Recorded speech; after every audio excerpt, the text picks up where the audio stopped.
Olá, eu sou Juan Carvalho, professor de Matemática Discreta da Universidade Federal Rural de Pernambuco.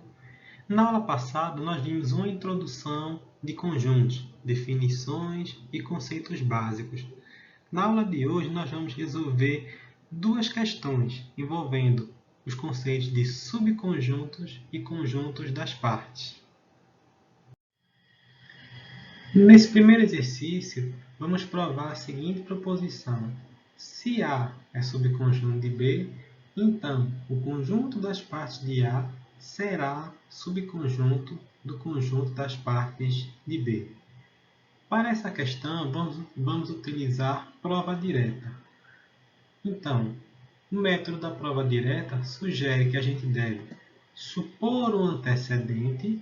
Neste caso, nós iremos supor que A é subconjunto de B, e a prova estará concluída se conseguirmos deduzir o consequente, ou seja, precisamos concluir que o conjunto das partes de A está contido no conjunto das partes de B.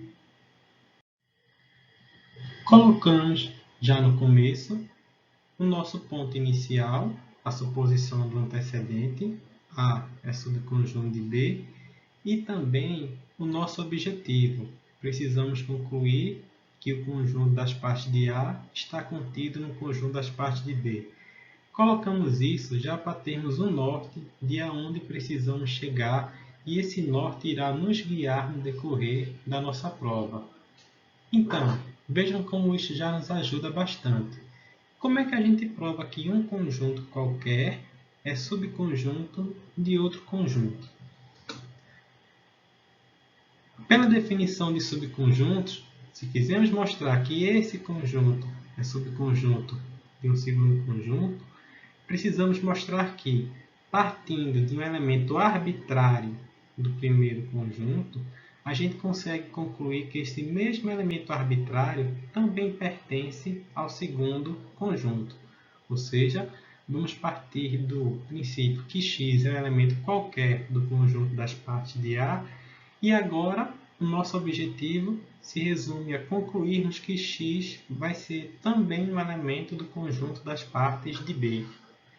Mas o que significa x ser um elemento das partes de A e x ser um elemento das partes de B? Pela definição de conjunto das partes, x ser um elemento das partes de A significa que x é um subconjunto de A. E, se x deve pertencer ao conjunto das partes de B, precisamos concluir que x é um subconjunto de B. Então, com o nosso pragmatismo, dominando as definições e utilizando o método de prova adequado, o que é que nós já temos? Nós temos que x é um subconjunto de A, temos também nossa suposição inicial de que A é subconjunto de B, e com essas duas informações nós precisamos concluir que x é subconjunto de B. Então, nossa tarefa já está bastante simples. Perceba. Como todo elemento de x pertence ao conjunto A, pois x é subconjunto de A, e todo elemento de A também é um elemento de B, a nossa suposição de que A é subconjunto de B, nós podemos de maneira imediata concluir que todo elemento de x também vai pertencer ao conjunto B. Ora, isso é justamente o que a gente precisa para concluir que x é subconjunto de B. Se x é subconjunto de B, então x pertence ao conjunto das partes de B. Então, recapitulando o que nós fizemos, nós partimos do pressuposto de que x era um elemento arbitrário do conjunto das partes de A e concluímos que esse elemento também vai pertencer ao conjunto das partes de B. Ou seja, todo elemento das partes de A também é um elemento das partes de B. Logo, o conjunto das partes de A é subconjunto do conjunto das partes de B, encerrando assim a nossa prova. Então, é importante reforçar que, utilizando o método de prova adequado, neste caso, prova direta, E, dominando as definições, tanto de subconjunto, de conjunto das partes, o nosso raciocínio abstrato se resumiu a essa etapa. E nem foi um raciocínio tão abstrato assim. Todas as demais partes, essas 3 primeiras e essas 3 últimas, não foram tão abstratas, foram apenas a aplicação do método de prova e das definições de conjunto das partes e de subconjuntos. No próximo exercício, nós vamos trocar de posição o antecedente e o consequente. Ou seja, vamos provar agora a seguinte proposição. Se o conjunto das partes de A está contido no conjunto das partes de B, então A deve ser subconjunto de B. Assim como no exercício anterior, vamos utilizar prova direta. Ou seja, nós vamos supor o antecedente, que nessa questão é a proposição de que o conjunto das partes de A está contido no conjunto das partes de B, e o nosso objetivo é deduzir o consequente. Neste exercício, precisamos concluir que A é subconjunto de B. Assim como na questão anterior, vamos continuar sendo pragmáticos, porque em matemática discreta, se você domina as definições e é pragmático, você vai muito longe. A parte abstrata da questão torna-se menor e mais simples. Então, supondo o antecedente, ou seja, que o conjunto das partes de A está contido no conjunto das partes de B, e colocando de antemão o nosso objetivo para servir como norte, ou seja, precisamos concluir que A é subconjunto de B. Como vamos proceder? Utilizando aqui o nosso norte, a gente tem que concluir que A é subconjunto de B, ou seja, que todo elemento de A também é um elemento de B. Como é que a gente faz isso? Pela definição de subconjuntos, nós devemos partir de um elemento arbitrário do conjunto A, seja x um elemento qualquer do conjunto A, e precisamos mostrar que x é um elemento do conjunto B. Então, o que é que nós temos?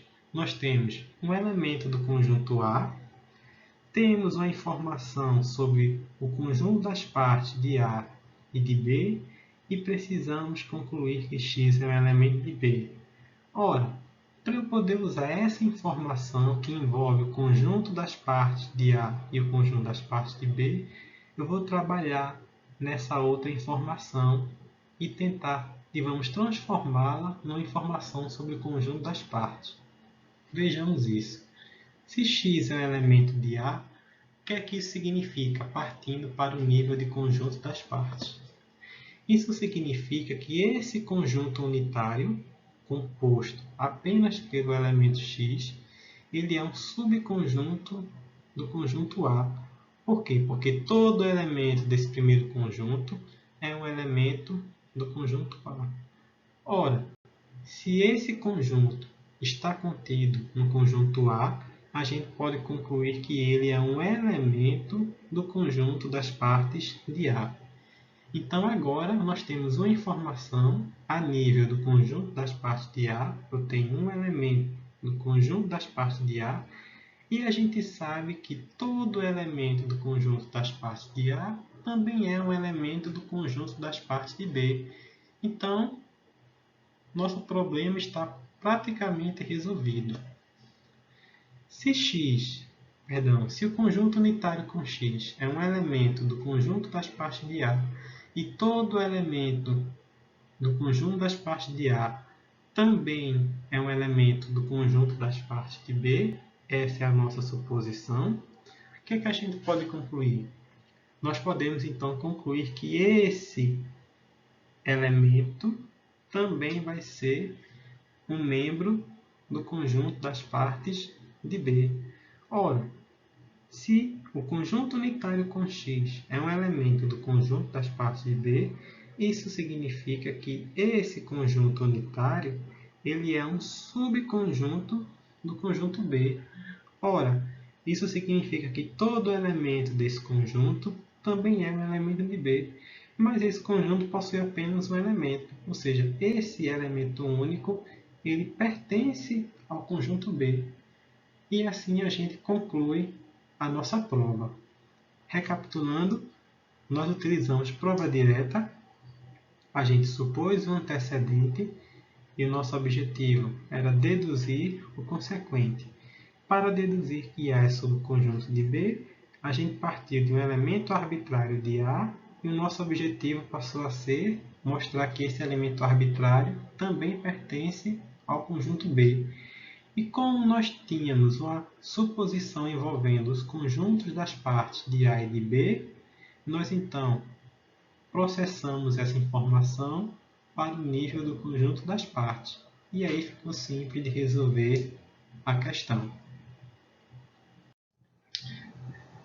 No vídeo de hoje, nós realizamos 2 exercícios de provas envolvendo conjuntos, subconjuntos e conjuntos das partes. No próximo vídeo, nós vamos adicionar a operação de união para analisarmos 2 proposições. Vamos verificar que uma dessas 2 proposições é falsa e que a outra é verdadeira. No caso da proposição falsa, vamos exibir um contra-exemplo, e no caso da proposição verdadeira, vamos de fato provar, justificando por que ela é verdadeira. Até a próxima!